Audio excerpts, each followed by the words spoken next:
Let's get started. And our first speaker is Rob. Nice to see you. Great.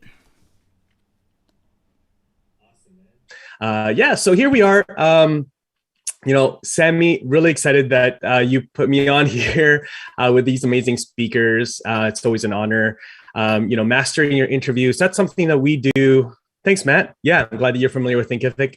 Mastering interviews. So I've been doing interviews probably, I would say, for probably about 3 years now for my personal channel. And then now, currently, at Uscreen, I do a lot of podcast interviews. We just launched our podcast called the Video Entrepreneur Podcast. And so I'm having conversations with a lot of content creators, video creators, and how they are monetizing their content, how they're using content to open up opportunities and monetize and revenue streams and open doors for their businesses, and also how to get clients. And so interviews is something that I pay attention a lot to, even when I'm watching news or talk shows. I'm paying attention to how people are doing interviews. I listen and consume a lot of podcasts myself, listen and consume a lot of live streams. And so I'm really, really a student of the whole process and the art of interviewing, even the late night shows. I find that there's things that you can pick up from those things. My journey as a content creator has always been collaborations. I think so. Doing a lot of interviews. I'm not sure if you guys could let me know in the chat. We've got a small group here. What your content is about? Like, what is your pillar topics that you guys talk about? Whether it's business or health or cars. Just let me know if you guys what your niche is, and that'll kind of help me with sort of my talk here today. Latinas in art. Help people run a business on YouTube. Awesome, Matt. Yeah, just let me know in the chat, guys. I just get an idea of who's in the crowd. And so if you guys are not doing them yet, I would definitely urge you guys, to start doing collaborations. Collaborations for me, even in the very beginning and even now, has been a big part of the growth of my channel. And so and the companies that I work with and that we are creating content for. So we're doing a lot of interviews, live streams. We're doing a lot of recorded interviews, and then starting to repurpose those on YouTube and podcasts and all the different platforms. Now, it's important to understand the platform themselves and not just taking the same type of content that you would do on a YouTube live and taking it and putting it on LinkedIn as a replay or putting it on a podcast. You really have to be intentional, and not just throwing, spaghetti on the wall, I guess, is a saying, so that with your content, you need to be intentional and understand what the viewer is there for. There's really two different things. There's two different sort of classification of content and channels that I look at. So there's a discovery channel, and then there's the revenue channel. So if you are looking at, say, even YouTube and live streams, that's a discovery channel. TikTok is a discovery channel. Instagram Reels, that's a discovery channel. Same with stories. Those are all discovery channels.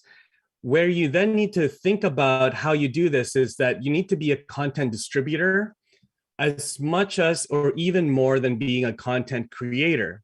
Right? A lot of us here, when we first start, we want to be content creators. We want to have the nice cameras, the nice lights. We want to grow those subscriber numbers. That's a content creator mindset, right? You need to be more of a content distributor if you want to really start making interviews, or you want to be a professional, interviewer or content creator. You need to start thinking about distribution. Right. And so when you look at the guys that are like MKBHD, all of these big guys, Mr. Beast, all of these guys, they are a student of distribution. So they figured out the content creation part, they figured out the interview part, and now it's all about distribution. Right. And so how do you use stories and reels and TikTok and live streams on Facebook and YouTube? How to use that in your whole distribution process? And at what point do you then monetize your content? So understand discovery and distribution and awareness channels. So I'm getting away from the interviews here. So in terms of interviews, my interviews are very straightforward. One of the things, a couple of things I want to share when doing interviews is not to be an interrogator.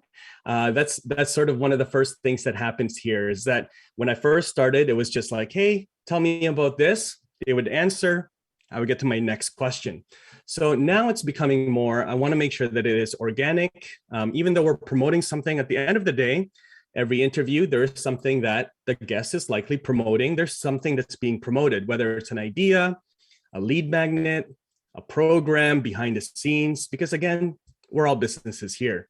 And so even though there's something you're promoting, you want to make sure that that is an organic conversation. So my advice for that is that when you ask a question, they answer, always chew on that idea for a little bit, right? Don't rush, even though sometimes it's a little awkward. You want to rush to the next question. Don't rush to the next question. Chew on the idea a little bit and then keep going, right? And you're always going to be sometimes it's also very easy to try to be the star of the interview, right? This is your show, supposed to be the star, when in fact, really the best position to take is you're just one of the crowd members, right? You're just part of the crowd. You're just representing the crowd, the audience that is subscribed to your channel or your Facebook group, right? And you are just asking and representing the audience and what they want to learn from the guest, right? And so those are a couple of things that I really do. In terms of mastering the interview, I don't think there's, I haven't mastered it yet. I do a lot of them, but I learn from them. I treat them like a free consultation, session with the guest. And so that's probably the best approach that I've had, is that I stay curious. I don't have an agenda, right? I just want to know what I want to know from the guest. I want to pull out the best from them. And then that way, that's a representation of my audience anyway, and what they want to learn. Now, before most interviews, what I tend to do is I will post on social that, hey, I'm going to be interviewing Dr. Elo next week. What do you guys want to learn from Dr. Elo about live streaming? What do you guys want to learn from Luria about multi-streaming, right? And so I will pull questions from my audience before that interview, and then approach that interview with those questions in mind, so that when it goes out, then I know that those are topics and questions that the audience is already interested in. So that's it. I don't want to share too much here. I know there's a few other speakers, but would love to answer any questions that you guys may have. I know we have a very sort of diverse crowd. So yeah, happy to answer any questions you guys have about interviews, live streaming, content, distribution, anything that you guys have in mind. Yeah, I feel like can Matt's you going to say talk something about the podcast specifically? What's your workflow to get the content into a podcast? Yeah, absolutely. Good question, Matt. So we record. So we do outreach. Usually it's people that we have relationships with as guests. And then we have a form. We have a Google form that we send them. Actually, no, let's go back one more step. We have a Calendly link. That Calendly link is a specific calendar link so that they can book a session. We sort of allot specific times in the week to do the recording so that it doesn't take up our entire week. I try to batch record as much as I can. So typically I'll take 1 week of the month to record 4 to 6 interviews. And then the rest of the month, the team will edit them and then sort of schedule them to go out live. Calendly, we then have a form for the guest to fill out. It's got a number of questions. It asks for the headshot, all of that stuff. We also use, we either use Ecamm or Riverside. That's what we've been using for the interviews. The reason being, they record separate audio and video tracks on Riverside, although we love Ecamm as well. And so then that happens. So that's the recording is done. We will typically send them a nice little digital gift, whether it's like, just a small token, whether it's a Starbucks gift card or something digital.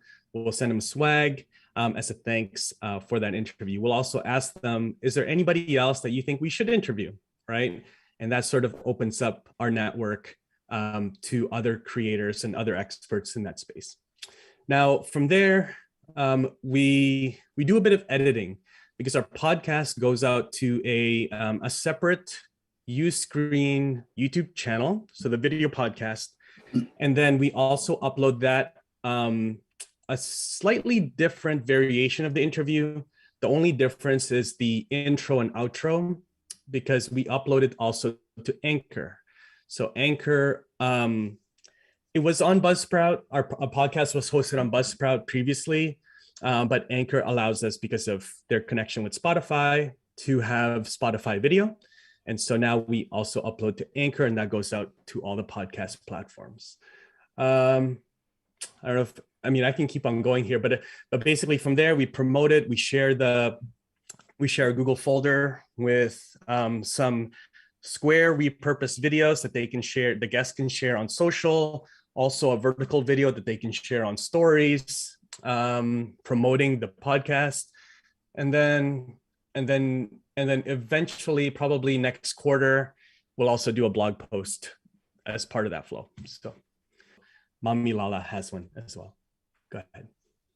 All right. Hi, Rob. Hi, everyone. Okay, I'm moderating Sammy Superstar's YouTube channel, and there's a question from there from Okay. Enda Trading.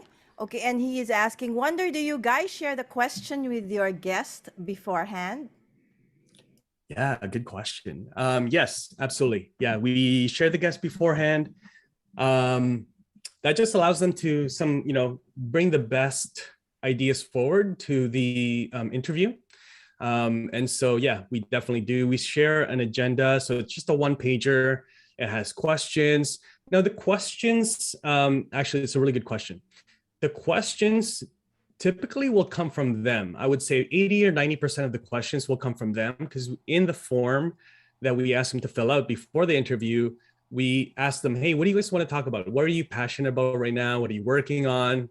And so they will dictate the questions so that they shine, right? Like, we're not going to ask them something that, that they're not familiar with or are an expert in. Now, that being said, that doesn't make the interview fully scripted. They know the questions, but then we have a conversation. Like I said, we have a conversation about, each question. So I'll ask a question. Hey, what do you think the direction of, short form video is going to be going in the next 2 years, 3 years? They'll answer that. And then based on their answer, we have a conversation about it for a few more minutes. So yeah, definitely share your question ahead of time. Thank you, Rob. Thank you. Matt? Okay. Can you hear me? Yes. Excellent.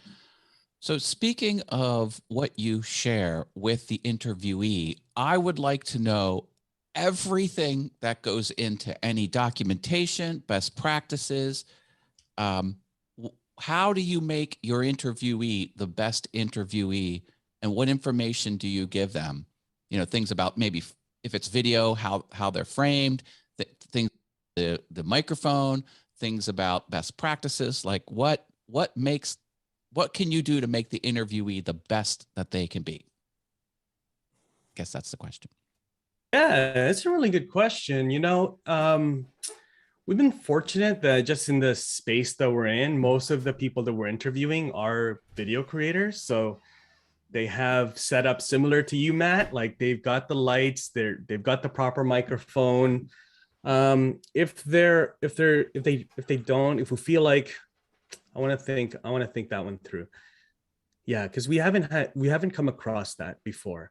Now, just because we're fortunate that most of our creators are most of our guests are all set up. They have a better setup than I do. So, so they have hardwired internet. They have all those things. I guess on the other side, the only way I can answer that probably is that on the other side, I have seen creators that have invited us to be guests, and they do have a one pager.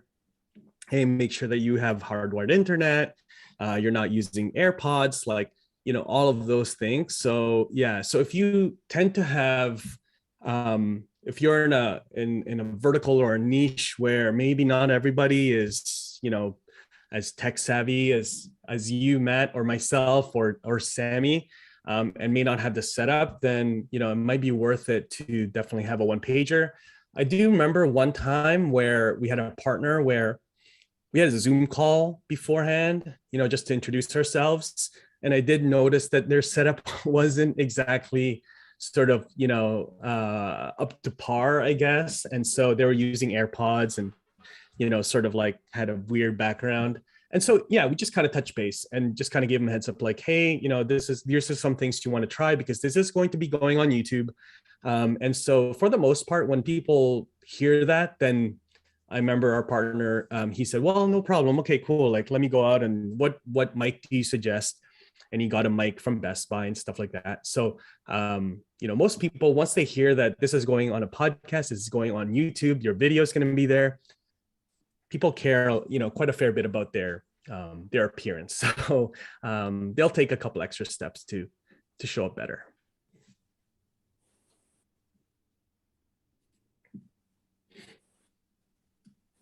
All right. There's a question from I think it's White Prophet,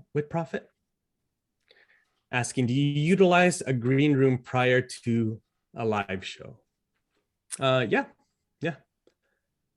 We, if I had the guest and we're doing a live stream, we usually meet just like the way that Sammy and Rich kind of set up here. We'll usually tell them to show up about 10 minutes before the live stream, just so we can test audio and video.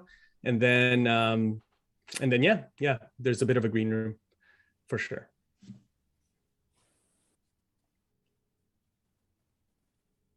All right. Don, did you have a question? I do. I don't know if you guys can hear me. Go ahead, Don. Yep, you're good, Don. Okay, good. So how do you navigate the process when you get your interviewee and they are not set up, meaning they don't have, they're using their webcam from their laptop. They might have a light behind them. They're using the laptop, audio. Obviously, like you said, you're talking to creators who already have the setup. But I'm wanting to interview pros and joes of mountain biking. So photographers, people who are in the bike business who do mountain bike, and I want to share their stoke for the sport. So I did an interview last week, and the gentleman that I interviewed, his audio is awesome because he makes podcasts about yoga in addition to being a filmmaker. And he used his laptop, and he had that a light and a window in the background. And I didn't even think about it because he has a camera, so I could have had him set up with his USB, connected to his Canon, digital camera. But how do you politely, get them going on the right path with the look and sound and stuff? Yeah, that's a really good question, Don. I probably count on one hand how many times that's come up. So it hasn't come up too often. It really depends. If you're live streaming, you're kind of like Hoop, right? You're kind of like stuck. Like, it's like, all right, we're gonna, the show must go on. I would say as long as hopefully the audio is somewhat okay, then, you kind of move forward. It's hard, like if it's a live stream and it's the first time, and they show up and this is how they show up. In that case, if you are familiar with that, in the past, not recently, but in the past, I have created, when I interview somebody, I would send them a quick video, and it'd just be the same video. I made it an unlisted video on YouTube, and I would just say, hey, really looking forward to your interview with me. Here's a quick video just to make sure that we're all set up and that you're looking the best you can possibly be and sounding the best. Here's a quick video, just watch it. It's 2 minutes. It's going to walk you through some checklist things. And then that actually it's on my YouTube channel, unlisted, and actually gets them exposed to my YouTube channel, which is good. But it just lets them know. But if it's a recorded video, I have one time said, you know what, hey, it looks like you're on the road, or it looks like, because I was actually really surprised. This creator is a professional creator, but then he showed up and he was like kind of in a weird room. I don't know if it was like a hotel room, but it was like there's a closet in the back. So I was like, hey, you know what? It looks like you are, you're on the road, you're traveling, we can always reschedule next week or, a couple weeks later. So but that's a recorded interview, and I knew in the back of my head that we had enough content. It's not like I had to get this today because we don't have anything next week. We're kind of ahead of schedule of content. So I said I would just reschedule. And usually they actually appreciate that. They're like, okay, cool. So, but if it's a live stream and they show up and you don't have any other guests, it's kind of hard. You're kind of between a hard and a rock place there, Don, but hopefully that answers your question. My situation was that I had a pre-interview with them like the week before, and I didn't even think about it. I was just excited because this was my first interview, and I was just excited to have the interview. So I didn't even think about, the background. I didn't think about the placement where his laptop was. And then when I did the recording last week, I, was doing the interview and everything was great. Looking back on it and looking at the video, I was like, oh man, I missed an opportunity where I could have gotten him to do better video by using one of his DSLRs hooked up to his laptop. So moving forward, that's probably what I'll end up doing, is that I'll have that pre-interview, but when I have that pre-interview, I will give him, like you said, a one sheet of things that I would like to see, on the actual interview day. So if you have any advice for that one sheet, that would be awesome. Yeah. If you're using a lot of the platforms, Ecamm and StreamYard and I use all the different vMix. It doesn't have to be, but there's already resources out there. There's already one sheets that exist. There's already like, Ecamm or StreamYard. I know for sure, pretty sure that they already have this, that you can essentially share this page on their site saying like, hey, if you're going to be a guest, here are some best practices. So look that up. I'll look it up. Feel free to message me, Don, on Instagram or LinkedIn. I'll get that for you. That'd be awesome. The other thing too is that if you do know like somebody may not have, maybe they just have a webcam, it might actually be really good. They might actually appreciate it and saying, hey, you might want to get a mic, or you might want to get a nice webcam. There's also tools out there like Camo, right? Mm-hmm. Camo, for example, Camo is a tool that can turn your phone into a webcam. And most of our phones now are much better than DSLRs, some of them anyway, some of the iPhones. So so you can tell them like, hey, you know what, for our interview, you can use your phone, which is probably better than your old webcam or your laptop webcam. Let's try to see, you can use this tool, and you can kind of like just guide them through. It'll make your interview look better with them. And then they may just like really appreciate it from you, like helping them level up, because I'm sure they're doing other video calls and stuff. So yeah, just making those suggestions sometimes is all it takes.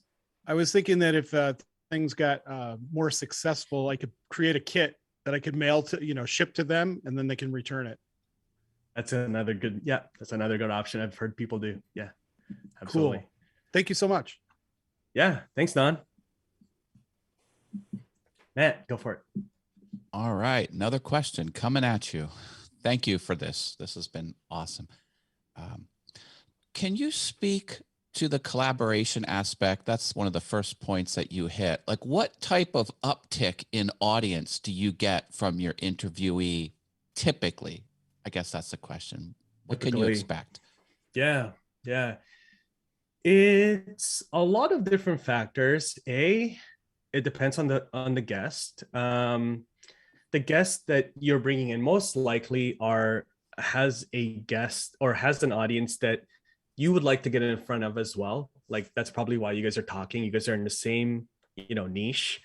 And so it really depends on how willing your guest is to share, like to be truthful. Some guests, some guests out there, they may have a lot of interviews, and so they're always sharing, and maybe they just prioritize sharing certain collaborations. So it really depends. It also comes down to, I find, how easy you make it for your guests. So how easy is it for them to share what, your collaboration, by us sending them a little Google folder with a Word document with some copy that they can copy and paste on social, on Facebook, on LinkedIn, on Instagram, on stories.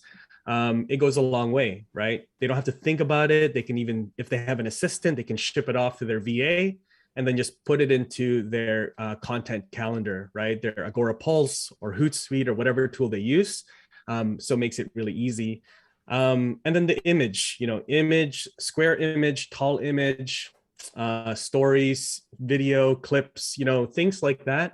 Then they can kind of choose how to share that. Sending a personal message goes a long way as well, I find. Once the video goes live, send it like a day before the video goes live.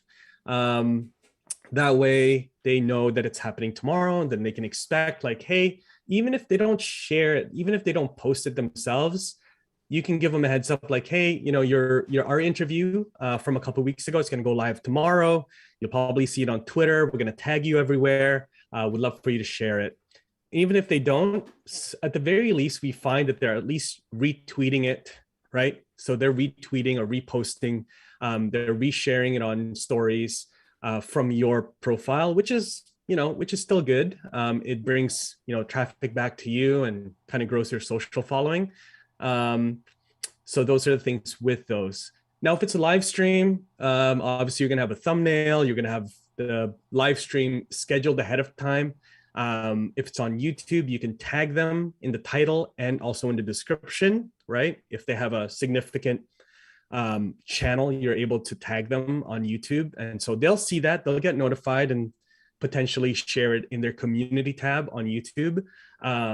But if they have the thumbnail and the link to the scheduled live stream on YouTube or Facebook or LinkedIn events, then they can go ahead and share that themselves. So in terms of uptick, Don, I would probably say it's hard to, justify or like put numbers to it, but, it'll go a lot faster by doing that, by doing collaborations and being strategic with them, than trying to grow yourself. I mean, obviously you're going to have your own, efforts to grow and doing your own thing, but doing the collaborations really fast tracks that quite a fair bit. I mean, from a personal standpoint, I guess I would say my personal channel on YouTube, I just did collaborations probably for the first year and a half. It took me about a year to get to 1,000 subscribers, and then about 3 months to get to 2,000, and it's kind of snowballed from there. And it's all mostly, I would say, like 70% all collaboration and interviews with channels that were much larger. So that's just a personal. So, but in general, it'll definitely fast track things. Awesome. Thanks so much. Yeah. Thanks, Matt.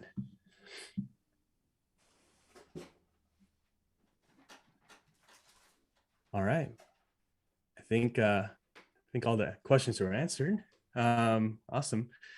So I don't know who's up next or if Rich is going to take over. Oh, let's see, Sammy. I don't know if Sammy's there or not. No I'm worries. I'm here. Sorry. There you go, Sammy. I'm doing all the switching and everything, so I'm multitasking. I know. You're a whiz. So,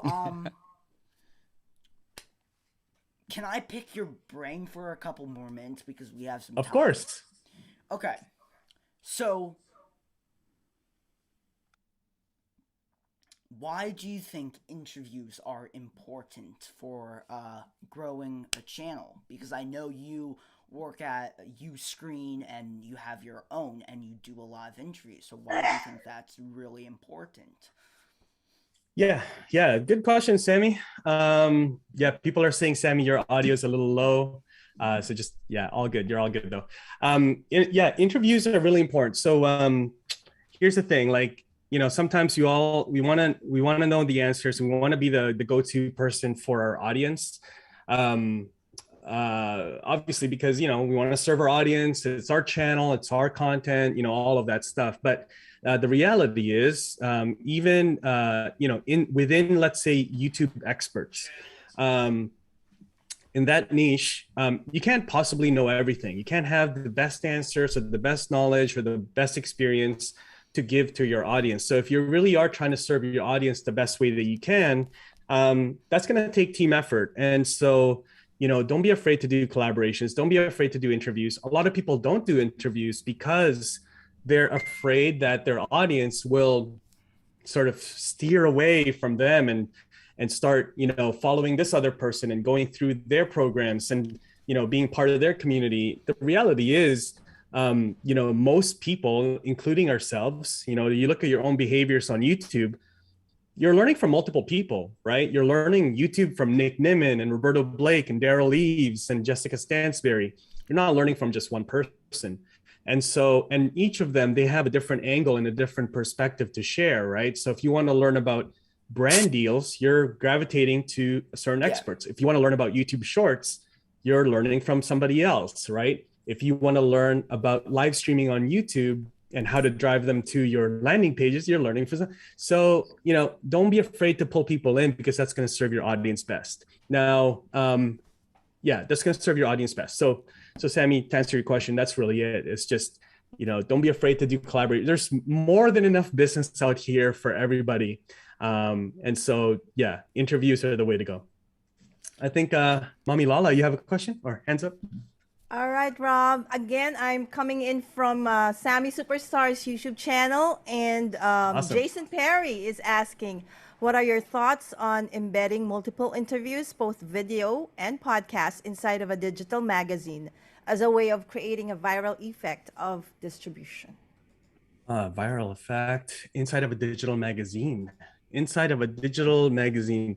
It's Jason, right? Mommy Lala? Yes, it's Jason Perry. Jason Perry. Thanks for the question, Jason. I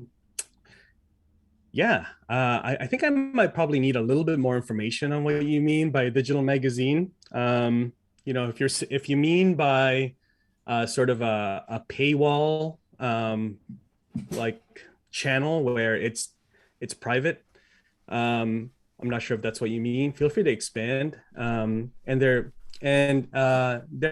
Jason's asking how good of a strategy that is to go viral. Yeah, Is that the question? I think I can check. Yeah. I'm not really sure, to be honest. Especially if it's in a paywall. If it's private, it's not public content. I'm not sure how good that will be to go viral, right? Because then it can't be picked up by, all of the social platforms, YouTube and LinkedIn and Facebook and stuff like that. So, again, thinking about distribution. If it's a private live stream, you're not going to get discovered. It's only people that are inside of that private group already. And hopefully you're monetizing that because it has more access to you, right? So as a content creator, people are paying you for access, right? People are paying you. The more exclusive access they have to you as a content creator, as an expert, the more they're willing to pay, right? And so on YouTube, everybody has access to you. So likely it's free or a very low price membership. As you get smaller and smaller, small group coaching, one-on-one coaching, then your rate should be going up as well, relative to how much exclusive access they have to you as an expert. All right, Rob. This is what Jason's saying. It's a flip magazine in which you can play the videos inside. Oh, okay. Inside flip magazine. I'm not familiar with it. I'm going to be honest. I'm not going to answer, I'm not really familiar with that. That's a really interesting, that's an interesting. All right. Yeah. He said it's a free magazine. It's a free magazine that can be distributed on all platforms. Yeah, I'd have to see it. I'm not familiar with that strategy. I've never really done it before. So it's a good question though. All right. Thank you, Rob. Yeah. Thank you. Laura.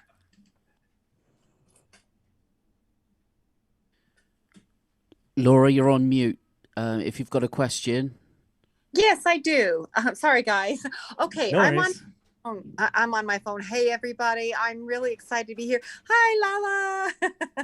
Hello, everybody. I just love all of you guys. I'm a fan. I wanted to ask you, this is like beyond basic.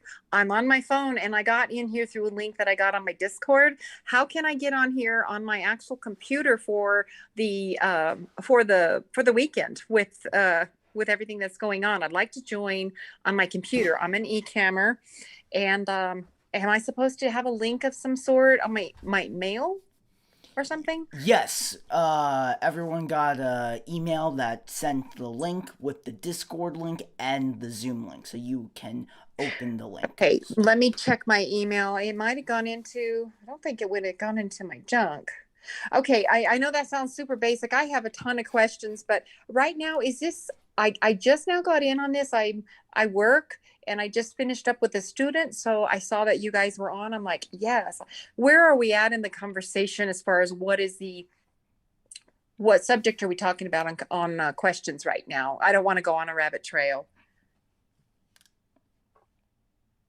Yeah, Laura. No, yeah, we're just wrapping up. Yeah. Interviews is really what we're talking about. So yeah, if you have any questions around sort of like, more efficient or more impactful interviews for yourself, that's kind of where we're at right now. Yeah, totally. Will you be having a walkthrough at any point on walking through to get people on Zoom, the setup? As I think many of you know me from other communities, my audio, I'm having all kinds of audio fun.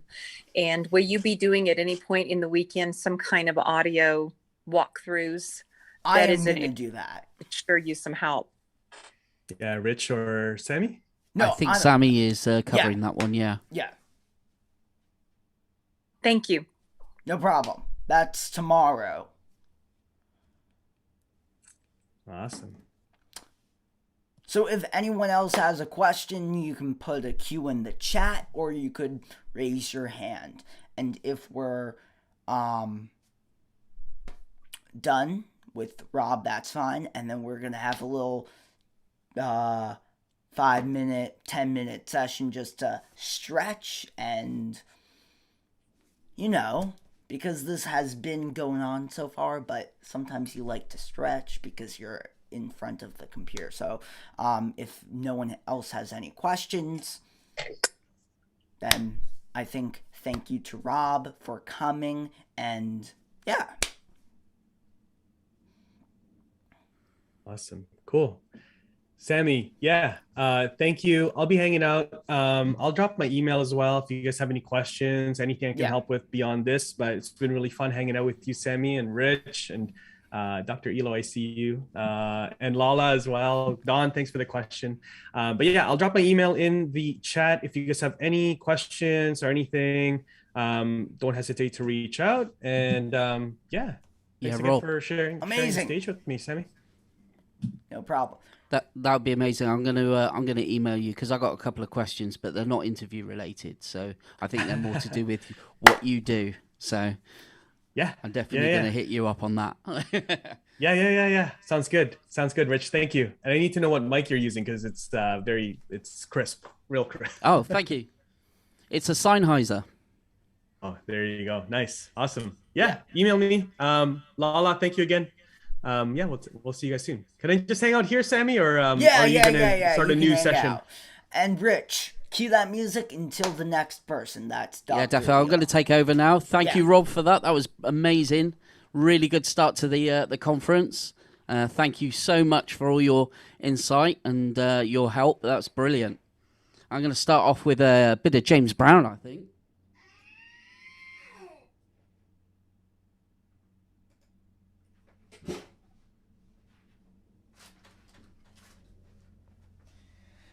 Oh, thank you to everyone. If you are having so much fun, get your ticket right now. There's going to be an email sent out if you just got your ticket right now. There was some tech issues before because this is our first time ever doing it, and I'm a one-man show, so I'm doing all of the behind the scenes and all that stuff. So I really appreciate everyone watching, and I will see you next time. Bye.